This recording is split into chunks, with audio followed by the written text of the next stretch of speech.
nu dalal sunuy gan tey wàllu football Ablaye Diaw ak Amara Traoré. Amara salaamaaleykum. waaw waaleykum salaam. nekkoon nga fi capitaine équipe nationale bu football bu Sénégal nekk entraîneur léegi yaay président Linguère bu Saint-Louis. Lay Diaw salaamaaleykum. maaleykum salaam Babacar may nuyuwaale sama doomu ndey boobu ca Ndar Amara Traoré. ma ngoog tey waa Ndar kon ñooy waxtaane football bi ci RFM man di ceek Youssouf Bodian ci kanam ndax li ko waral mooy Sénégal mën naa qualifier tey ci Coupe d'Afrique des Nations atum 2019 su gagné ca Soudan. dégg nañ anam yi gaynde yi yegsee foofa gaañoo fa jiitu waa Soudan yi nga xam ni ñoom bi ñu fi bawoo samedi démb la ñuy doog bi ñu fubalee samedi fii démb lañ fi doog a bawoo démb ci guddi la ñuy doog a yegg seen dëkk. Amara Traoré teel googu Sénégal teel fa dem njëkk leen fa avantage la forcément. oui avantage bu mag a mag la di rafetlu aussi aujourd'hui tey maîtrise bi ñu maîtriser logistique bi donc parce que là lu am solo parce que logistique day andi ay points maanaam ci qualification yi day waral aussi Sénégal def na jéego yu rëy ci anam boobu et puis je vois que même suñu naataango yi nga xam ci Afrique bi actuellement xam nga Sénégal moom lépp lu am présentement ci ñoo ci njëkk xarañ mais après dañ di def continuité bi. donc moi je vois que tey Guinée Burkina Mauritanie ñëpp tey Sénégal yu bari leen ci loolu parce que loolu du maanaam du lu rëy mais lu jaadu la c'est le minimum et maintenant il faut pas que pays africains yi def loolu yaakaar naa def nañu extraordinaire alors que ça mooy li minimum. mais Amara laata ñuy dugg ci match beeg taxawaay beeg forfait yi ñoom Sadio Mané mi dul bokk Lay Diaw. yow yàgg nga wax ni CAF warta toppandoo UEFA ndax Europe jumtukaay mate na mën ngaa fubal tey fii suba ngoon nga fubal feneen jël sa avion tranquille waaye Afrique taxu ko ni demee wajaase yi ci wàllu avion c'est pas évident. Soudan mi nga xam ne mooy daal Sénégal ñu jiitu ko fa mandarga la ci ne match yu taqaloo yooyu ci diggante ñetti fan mën naa ñàkk. mais gis nga man dama ci am bu ma vivre boobu dem naa Lubumbashi ak Gorée de en Coupe d'Afrique ñu joué ba pare war ñibbisi transité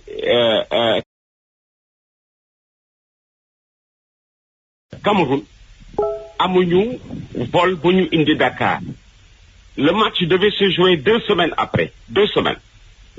Nous sommes restés bloqués au Cameroun. Le ñu mujj di entraîner Malick Ndao était chef de la délégation. Équipe bu ñoom Gabriel Mombati boobu bu Lubumbashi bi ñooñu jiitu Dakar. Match retour. Les Congolais de Lubumbashi ñooñu jiitu Dakar ndax problème mu correspondance parce que du lu nga xamee ni yow da ngay décider sa bopp.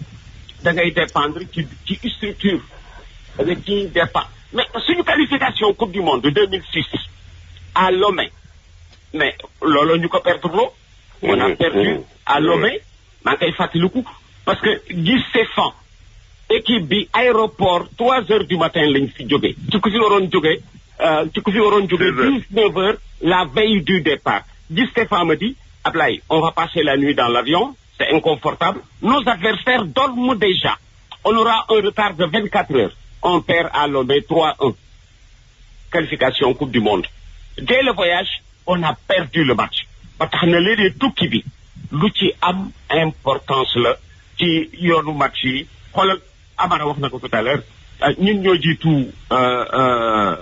jiitu Soudanais yi chez eux mais psychologiquement daf leen di ébranler lool.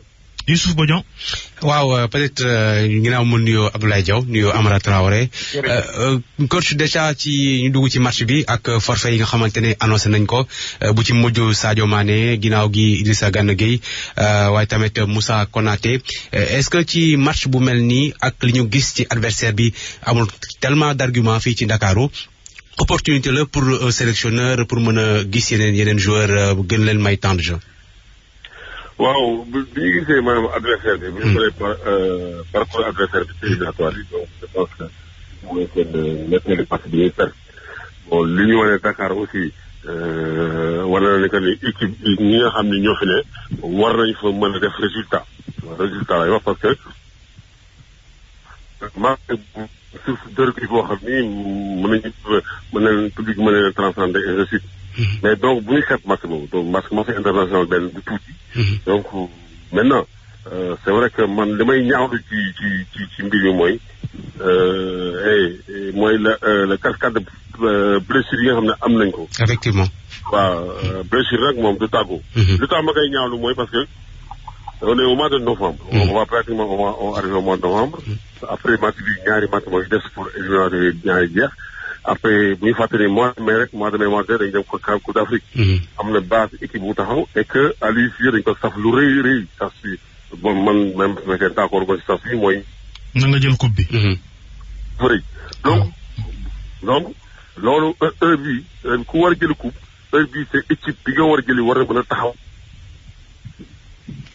bon Amara dafa am tuuti problème réseau mais li mu doon wax lay jaw mooy équipe bi amagul base bu claire instant bi kii di Aliou Cissé mi ngi liggéey ci la base d'une quarantaine de joueurs ñeent fukki joueurs yoo xam ni xëy na ñoom lay utiliser di rocceek génne c'est normal non. man loolu mooy suñu richesse loolu moo di suñu avantage Babacar te dafa ci am aussi tegtal. am naa ci ñaar benn bi je commence par Matar Niang ñi nga xamee ni am na jamono moo di suñu meilleur attaquant. nee ngeen mooy meilleur joueur sénégalais de tous les temps. Matar Niang. Matar Niang dafa mel ne bu dugal bi daf bu ko neexee léegi mu dugal ko. te tiens-toi bien suñu CAN 68 xam nga pourquoi demul buggul regroupement Matar rigueur regroupement. ñu koy tëral di ko yee ak entraînement bokk ak nit nekk loolu la Matar musa bañ et tiens-toi bien ce n'est pas seulement en équipe nationale même ci clubam Espoir de Dakar l'autre aile en tête du Jaraaf benn bis et son entraîneur qui me le dit Koué yaa na ko yàlla yërëm Koué ma dit bis Matar mus na ma ñaan fanaan seen kër parce que bu nekkee regroupement du nelaw mënul nelaw feneen fu dul seen kër Koué l'avait compris tout comme le groupe des Espoirs Dakar dañu accepter effectivement Matar dem fanaani seen kër parce que xam nañu ko defu ko parce que dafa bëggul nekk groupe bi daf ko def pour mieux préparer le match et il dit à son entraîneur soo ma mayee ma fanaani sama kër je gagne le match. Et groupe bi d'accord entraîneur am d'accord le lendemain il marque 2 buts il gagne 2-0. Et ça c'était Matar Niang. beneen bi El Hadj Diouf nii avion bi dañu taxaw ci yoonu Monrovia avion baa ngi ci piste bi ñëpp dugg nañu toog ñuy nekk El Hadj Diouf di ko nekk ba di Stéphane jékki-jékki énervé daal di ne génne ko ci groupe bi waaw daal di ne équipage bi fermez le vol on s'en va sans lui moment bi ñuy teg avion bi ñu naan El Hadj Diouf a ngi ne di daw di ñëw ñu ngi nii di daw di Stéphane yi on s'en va ñu dem sans lui à Monrovia on gagne 3-0. On refuse à Henri Camara un penalty, pas Boubarak. On refuse à Henri Camara un but. On gagne 3-0. On annule le but de Henri qui était valable, pas Boubarak un penalty. Match bi muy door libériens yi ñoo gën a am déception que ñun ci absence u El Hadj Diouf parce que le stade a fait le plan c'était pour voir El Hadj Diouf. mooy tey ca Soudan rek waa Soudan ñu ngi doon xaar Sadio Mané mais duñ ko gis. Voilà ñun Babacar je te jure. On n'a pas essayé de faire le vide sur El Hadj Diouf parce que ñun suñu style mooy loolu on n'est pas dépendant te kii Moussa Ka wax Petit Sori le Guinéen au temps de la splendeur de la Guinée Petit Sori dafa ne xam ngeen lu tax jouer Sénégal jafe ñu ni que non mu ni tu ne sais pas quel joueur quel adversaire tu vas rencontrer. mais ci bu ñu delsee ci match bi Amara Traoré taxawaay bi nu muy doon Sadio Mané bu dañee bu bokkul koy indi. nag doyen laay doon wax léegi aujourd'hui ci kanam gi am nañu richesse bu bëri parce que bu ñu fàtte ni Ismaïla Sarr mi ngi fa bu ñu fàtte ni Diao Baldé Keita mi ngi fa bu ñu fàtte ni comment ça s'appelle Mbaye Niang peut jouer ci côté yi Sadio Mané boobu léegi ci côté bi lañ koy dugal ñu fàttali ne même ku mel ne waa Nguette aussi mën na dépendre foofu maa si foofu aw ma fa inquiétude aujourd'hui on a vraiment trop de richesse ne nuit pas oui quand même nañ yàlla parce que am na liggéey boo xam ne ñu ngi koy def booba léegi aujourd'hui quand même boo xoolee U20 yi ak ay 17 yi bon ni ñuy yéegee ak même olympique yi. Donc moi je pense qu'aujourd'hui petit à petit le Sénégal est en train d'avoir comment ça s'appelle une équipe avec benn profondeur banc ba nga xam ni la dépendance là vraiment si temps yi gisatu ko quoi et que donc si ce match si ce problème là si ce kii là aspect là man vraiment aw ma ci jàqare. ba ci góol sax maanaam tey macha allah. aw ma ci jàqare. ci contexte match bi environnement bi gars yi doon déplorer un peu pelouse synthétique bi nga xamante ni quand même nee nañu état am baaxul trop Amara Traoré wax nga ko sànq par rapport disposition yi Afrique war a jël pour que football tey ñu mën a jouer ci condition de jeu yoo xamante ne yu digne lay doon loolu chantier la boo xamante ne pour ñoom pour Sénégal aussi gis nañu stade Léopold Sédar Senghor nu mu mel. xam nga c'est bien que ñuy critiquer ñeneen ñi mais nañ di critiquer suñu bopp d'abord parce que xam nga amul lu jaadu dëkk bu mel ne Sénégal contre Côte-d'Ivoire frappé bi ñu suspendre stade Léopold Sédar Senghor amuñu stade bu ñu 2013 waaw mais ba léegi ba fi ñuy wax léegi nii loolu anomalie boobu rectifié mais bon dégg naa bi ñu defee arena pare le président de la République monsieur Macky Sall wax ni dañuy def benn stade Omnisport 50 000 places. Voilà ça dañ koy rafetlu mais man dama bëgg ñu yokk ci béy bi dëkk bu mel ne Casamance dëkk bu mel ne Saint-Louis dëkk bu mel ne comment ça s'appelle Thiès dëkk yooyu yëpp tey war nañu mën a am. problème réseau bi. li nga wax ni am na solo ndax ñu ci mel ni waa Côte d'Ivoire gën nañoo football Abidjan Bouaké la ñuy dem. allo. man ñu ci mel ni waa Côte d'Ivoire ñoom yemuñu sax léegi Abidjan seen match yu mujj yëpp Bouaké lañ koy football. parce que tey war nañu mën a tey bu ñu un match international ñu andi ko Ndar wala andi ko yóbbu Casamance wala yóbbu ko am richesse boobu et puis tey préparé même maanaam suñu pour ñu mën a qualifier pour ñu mën a organiser Coupe d'Afrique parce que dañ ko organiser yooyu yëpp maanaam c'est politique boo xam ne infrastructure yoo xam dañ ko war def pour mën a gën a poser ci football parce que aujourd'hui bu ñu jàpp ñu am ay xale yu xarañ ñu am organisation bu boo xam ne mën nañ ci sukkandiku pour l'instant mais même bu ñu ko mënee pas faire donc je pense que maintenant dañuy wax dafa am lu am solo parce que ku mel ne Sadio Mané souvent les gens dañ koy critiquer mais bu ñu fàttali ni bu ñu ñëwee Afrique daa jox na ko sànq transport yi demul noonu da taxul. ñu dem di football yi terrain synthétique avec ko suñu joueurs yi bi saison bi commencé ba léegi joueurs yi terrain synthétique. donc yooyu ay jafe-jafe yoo xam ne moo tax CAF dafa war a harmoniser maanaam même au niveau ki nga xam ne moom la joueurs yi war a jouer daal. lan la CAF war a def ci sa gis-gis ku amul terrain bu baax doo recevoir. ñu wutal la nga dem football yi feneen. bon ça c'est radical mais les accompagner CAF dafa war a accompagner.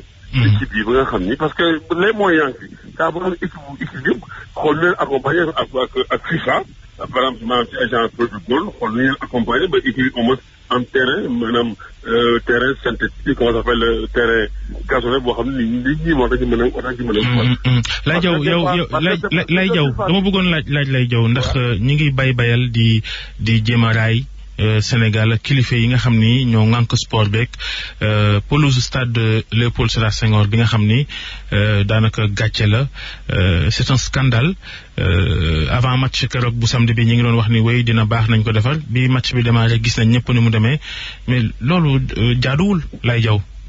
mais gis nga ñu dëkk ci stade ba xam nga dama tuddee dëkk. ñu fay xëy ak di fa gont xamuñu ni baaxul. yëguñu loolu. Ils sont surpris quand on leur parle de l'état piteux du gazon. Ils sont surpris parce que ñoom xam nga am na benn waay bu ne attention yéen a ngi jaawale gazon ak ñax de foofu ñax la de. du gazon ñax la. alors ña fa nekk yëguñu ni du gazon ñax la parce que moom laa la wax ni la xam nga amateurisme weesuwul nga war décider professionnel te xamuloo li mu soxla. xamuloo li mu mais je crois c'était sous quel entraîneur.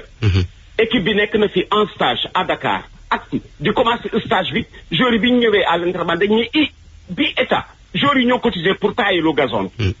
ñoo cotisé pour tailler le gazon bi parce que nekkul ci état bu propice à un jeu propre à une bonne circulation moom laa la wax ni la ña fa nekk xamuñu ni état bi baaxul pour xale yi mën ci jouer match bi war d'ailleurs am na ñu ni booy ñëw Sénégal bii jouer si léeg-léeg da ngay indaale ñeenti peeru daal pour xam ban moo baax ci biir terrain parce que le terrain change constamment tey da ngay ñëw mu ñàkk ndox mais barki démb bi ñuy jouer Soudan ci tàngaay bi xam nga 19h30 choix bi baax na mais tu ne sais pas qu'en période de chaleur à 19h30 bala ngay wàcc ci gazon bi nit yi war nga ko arroser pour précipiter fraîcheur bi joueurs yi di soxla parce que gazon jant bi dana somb tàng ci kaw mais loolu kuy football di yéeg ci gazon di souffrir ci terrain mooy xam li joueur bi soxla gis nga ca kanam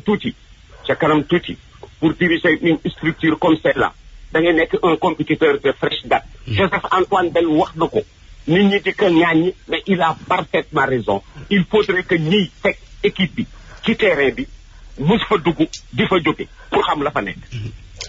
kon peut-être Amara Traoré par rapport dellu si Youssouf waaw am na lu Amara wax tout à l'heure lu important Fading bi moo ko làq mais imagine naa moo bi xam nga lu Amara wax te feeñul ci ndax Fading bi ko yàq Amara nee na CAF war na rigoureux ci di veiller ci heure yi ñuy programmer match bi li muy wax heure bi dafa nëbbu ci Fading bi duggoon ci ligne bi heure u match bi à quelle heure jouer en Afrique war kenn amul droit jouer heure bu la neex. voilà Abdoulaye Diaw kon Abara peut-être ñëwaat rek ci match bi tey ak forfait yi am ban peut-être 11 du Sénégal nga yaakaar ni yow moom la ñu war a xaarandi tey bu 17h30 jotee. waaw xam nga au changement il y a équipe qui gagne. donc dernière équipe du football donc ils ont gagné 3-0 avec beaucoup d'occasions ratées. avec li ñu ci rafetlu mooy équipe du football na dugal bi yu bare et concédé occasion ça aussi nañ ko rafetlu. parce que même souvent bugguma ñuy tuuti adversaire bi tuuti parce que ngeen mat jaan. jaan bu mag bu la matee day saf. bu ndaw bu la matee day saf.